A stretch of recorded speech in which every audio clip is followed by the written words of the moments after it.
പിതാവിൻ്റെയും പുത്രൻ്റെയും പരിശുദ്ധാത്മാവിൻ്റെയും നാമത്തിൽ ആമേൻ. എൻ്റെ പ്രിയപ്പെട്ടവരെ, ഇന്ന് മെയ് 2 ശനിയാഴ്ച, അമ്മേ പരിശുദ്ധ അമ്മേ, അമ്മേ പരിശുദ്ധമേ, ദൈവമാതാവേ, കൃപാസനത്തിലൂടെ ഞങ്ങൾക്കും ഞങ്ങളുടെ ദേശത്തിനും അമ്മ മധ്യസ്ഥം തേടി തന്ന എല്ലാ അനുഗ്രഹങ്ങൾക്കും കൃപകൾക്കും ഞങ്ങളിപ്പോൾ ഹൃദയം നിറഞ്ഞ നന്ദി പറയുന്നു.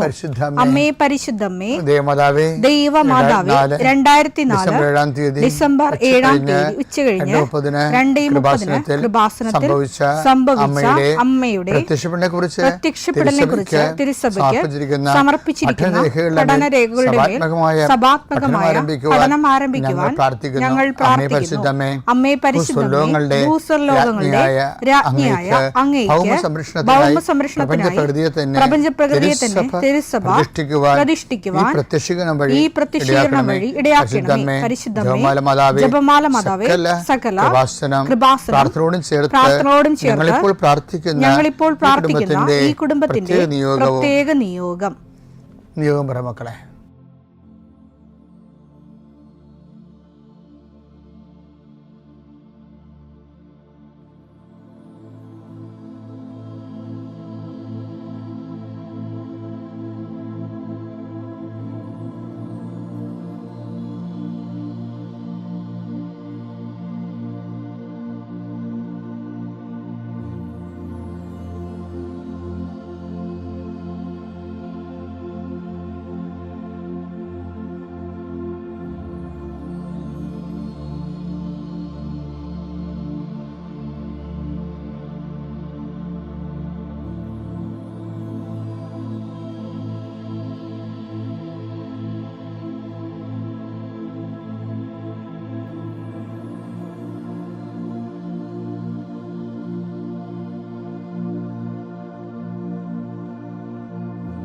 അമ്മയുടെ പ്രത്യക്ഷീകരണത്തിന്റെ ഈ അനുഗ്രഹവേളയിൽ ഞങ്ങൾക്ക് സാധിച്ചു തരുവാൻ കനിയണമേ. ആമേൻ. വിശ്വാസ പ്രമാണം. സർവശക്തനായ പിതാവും ആകാശത്തിന്റെയും ഭൂമിയുടെയും സൃഷ്ടാവുമായ ദൈവത്തിൽ ഞാൻ വിശ്വസിക്കുന്നു. അവിടുത്തെ ഏകപുത്രനും ഞങ്ങളുടെ കർത്താവുമായ ഈശോമിശിഹായിലും ഞാൻ വിശ്വസിക്കുന്നു. ഈ പുത്രൻ പരിശുദ്ധാത്മാവിനാൽ ഗർഭസ്ഥനായി കന്യകാമറിയത്തിൽ നിന്ന് പിറന്ന് പൊന്തിയോസ് പീലാത്തോസിന്റെ കാലത്ത് പീഡകൾ സഹിച്ച് കുരിശിൽ തറയ്ക്കപ്പെട്ട് മരിച്ച് അടക്കപ്പെട്ട് പാതാളങ്ങളിൽ ഇറങ്ങി മരിച്ചവരുടെ ഇടയിൽ നിന്ന് 3-ാം നാൾ ഉയർത്ത് സ്വർഗത്തിലേക്ക് എഴുന്നള്ളി സർവശക്തിയുള്ള പിതാവായ ദൈവത്തിന്റെ വലതുഭാഗത്തിരിക്കുന്നു. അവിടെ നിന്ന് ജീവിക്കുന്നവരെയും മരിച്ചവരെയും വിധിക്കുവാൻ വരുമെന്നും ഞാൻ വിശ്വസിക്കുന്നു. പരിശുദ്ധാത്മാവിലും ഞാൻ വിശ്വസിക്കുന്നു. വിശുദ്ധ കത്തോലിക്കാ സഭയിലും പുണ്യവാന്മാരുടെ ഐക്യത്തിലും പാപങ്ങളുടെ മോചനത്തിലും ശരീരത്തിന്റെ ഉയർപ്പിലും നിത്യമായ ജീവിതത്തിലും ഞാൻ വിശ്വസിക്കുന്നു. ആമേൻ. സ്വർഗ്ഗസ്ഥനായ ഞങ്ങളുടെ പിതാവേ, അങ്ങയുടെ നാമം പൂജിതമാകണമേ. അങ്ങയുടെ രാജ്യം വരണമേ. അങ്ങയുടെ തിരുമനസ് സ്വർഗത്തിലെ പോലെ ഭൂമിയിലും ആകണമേ. അന്നു വേണ്ടുന്ന ആഹാരം ഇന്ന് ഞങ്ങൾക്ക് തരണമേ. ഞങ്ങളോട് തെറ്റ് ചെയ്യുന്നവരോട് ഞങ്ങൾ ക്ഷമിക്കുന്നത് പോലെ ഞങ്ങളുടെ തെറ്റുകൾ ഞങ്ങളോടും ക്ഷമിക്കണമേ. ഞങ്ങളെ പ്രലോഭനത്തിൽ ഉൾപ്പെടുത്തരുതേ, തിന്മയിൽ ഞങ്ങൾ രക്ഷിക്കണമേ. ആമേൻ. നന്മ നിറഞ്ഞ മറിയമേ, സ്വസ്തി. കർത്താവ് അങ്ങയുടെ കൂടെ സ്ത്രീകളിൽ അങ്ങ് അനുഗ്രഹിക്കപ്പെട്ടവളാകുന്നു. അങ്ങയുടെ ഉദരത്തിൻ ഫലമായി ഈശോ അനുഗ്രഹിക്കപ്പെട്ടവനാകുന്നു. പരിശുദ്ധ മറിയമേ, തമ്പുരാന്റെ അമ്മേ, പാപികളായ ഞങ്ങൾക്ക് വേണ്ടി ഇപ്പോഴും ഞങ്ങളുടെ മരണസമയത്തും തമ്പുരാനോട് അപേക്ഷിക്കണമേ. ആമേൻ. കർത്താവേ, നിന്റെ ഉന്നതമായ നാമത്തിന് സ്തോത്രം ചെയ്യുന്നു. കർത്താവേ, നിന്റെ വിശുദ്ധ പൗരോഹിത്യത്തെ മഹത്വപ്പെടുത്തണമേ. കർത്താവേ, സഭയിലുള്ള സാന്നിധ്യം പ്രകടമാക്കണമേ. 40 വർഷം ഞാൻ അർപ്പിച്ച കുർബാനയുടെ യോഗ്യതയാണ്. കൃപാസ്ഥാനത്താരെ ജീവനോടെ പ്രത്യക്ഷപ്പെട്ട പരിശുദ്ധമ്മയുടെ പ്രത്യക്ഷീകരണത്തിന് സ്ഥിരീകരണത്തിനായി അങ്ങയുടെ മക്കൾ ഇന്ന് അഭിമുഖിക്കുന്ന എല്ലാ വിഷയത്തിൻ്റെ മേലും സഞ്ചാരി മാതാവി സമയത്തിൻ്റെ അധികാരി അമ്മയുടെ പ്രത്യേകമായ സാന്നിധ്യം ഉണ്ടായിക്കൊണ്ട്, കർത്താവേ, ഞങ്ങളുടെ കഴിവ് കൊണ്ടല്ല, അങ്ങയുടെ കൃപ കൊണ്ടാണ് അങ്ങയുടെ മക്കൾ എവിടെയെല്ലാം യാത്ര ചെല്ലുന്നുവോ, ഏതെല്ലാം പരീക്ഷ എഴുതുന്നുവോ, ഏതെല്ലാം പരീക്ഷ റിസൾട്ട് കാത്തിരിക്കുന്നുവോ, ഓരോ വിഷയത്തിനും മനസ്സ് എന്ത് നീറിക്കൊണ്ട് കാത്തിരിക്കുന്ന സഹായം പ്രതീക്ഷിക്കുന്ന ഓരോ സ്ഥലങ്ങളെയും കർത്താവേ, അത് നഷ്ടപ്പെട്ടു പോകാതെ അവർക്ക് കിട്ടാനും അവർക്ക് അനുഭവവേദ്യമാക്കാനും കർത്താവെ സഹായിക്കണമേ എന്ന് പ്രാർത്ഥിക്കുന്നു. നഷ്ടപ്പെട്ടു പോകുന്ന സ്ഥലങ്ങൾ നഷ്ടപ്പെട്ടു പോകുന്ന ബന്ധങ്ങൾ, നഷ്ടപ്പെട്ടു പോകുന്ന കരാറുകൾ, ഇങ്ങനെ നഷ്ടപ്പെട്ടു പോകാൻ സാധ്യതകളെല്ലാം കർത്താവിൻ്റെ നാമത്തിൽ ബന്ധിക്കുന്നു. ഓരോ സ്ഥലവും ഓരോ വിഷയത്തെ നീ ആസ്പദമായിക്കൊണ്ട് അതിനെ അധികരിച്ചുകൊണ്ട് ഓരോ വിഷയത്തിൻ്റെ മേലും നീ ആഗ്രഹം അവലംബിച്ചുകൊണ്ട് അത് ഓരോ ഡേറ്റും ഓരോ നീ പ്രത്യാശയോടെ കാത്തിരിക്കുന്ന ചില വ്യക്തികളുടെ വരവ്, പ്രത്യാശയോടെ കാത്തിരിക്കുന്ന ചില ഓഫറുകൾ, പ്രത്യാശയോടെ കാത്തിരിക്കുന്ന ചില തീയതികൾ എല്ലാം എൻ്റെ ദൈവവേദനെ നിനക്ക് അനുഗ്രഹമായി മാറട്ടെ. അതിനെതിരെ വരുന്ന എല്ലാ തിന്മയുടെ ശക്തികളെയും ഈശോയുടെ നാമത്തിൽ ഞാൻ ബന്ധിച്ചു കർത്താവിന് കാൽക്കീഴിലാക്കുന്നു. കർത്താവെ, രോഗികൾ, പീഡിതര്, കുടുംബസമാധാനം ഇല്ലാത്തവർ, വിദേശ യാത്ര ചെയ്യുന്നവർ, കർത്താവെ അവരെല്ലാം നീ ആശീർവദിക്കണമെന്ന് പ്രാർത്ഥിക്കുന്നു. എൻ്റെ കർത്താവിൻ്റെ ഉന്നതമായ നാമത്തിൽ സഭയുടെ അധികാരത്തിൽ കുരിശിൻ്റെ അടയാളത്തിൽ ഉപരി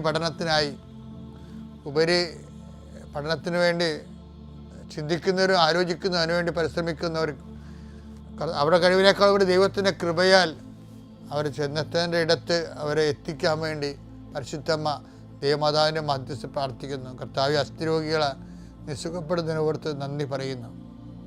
ആ ദർശനത്തിലുള്ളതാണ്. അസ്ഥിരോഗികളെ കർത്താവ് സുഖപ്പെടുന്നതിനെ ഓർത്ത് നന്ദി പറയുന്നു. നിത്യപിതാപുത്രൻ പരിശുദ്ധാത്മാവായ സർവേശ്വര നീക്കുവാമേ.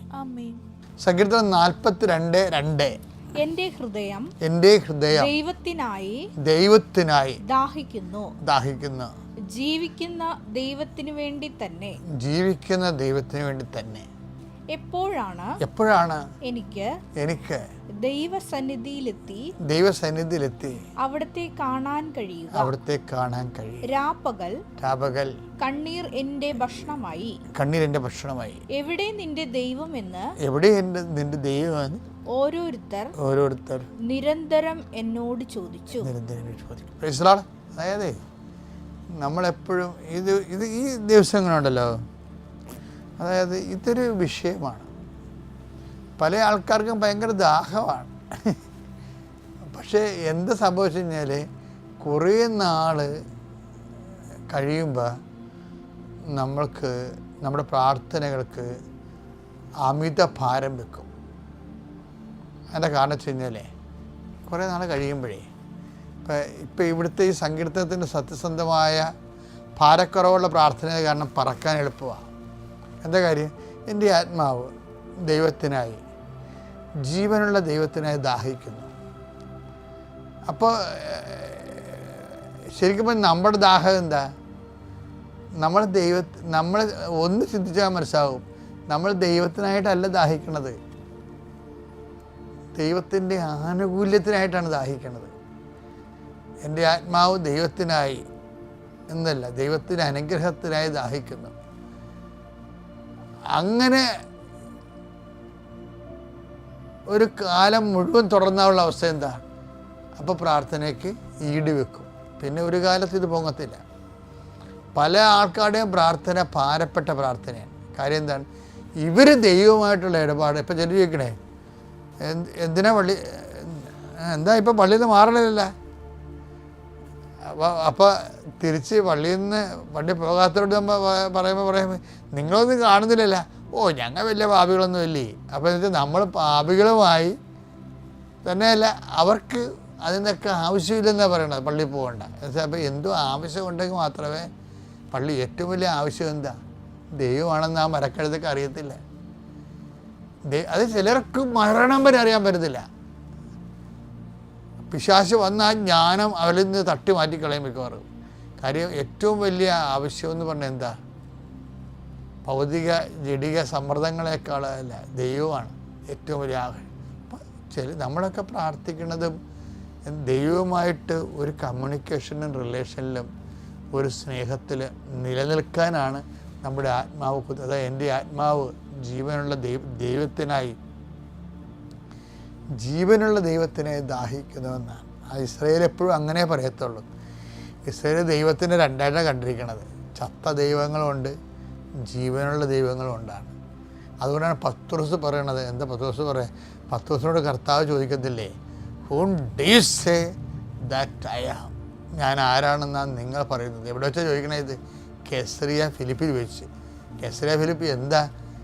കേസാന്ന് പറഞ്ഞാൽ സീസറിൻ്റെ ചക്രവർത്തിയുടെ അഭിധാനത്തിന് വേണ്ടി ഫിലിപ്പ് രാജാവ് പണികഴിപ്പിച്ച അമ്പലത്തിൻ്റെ മുകളിൽ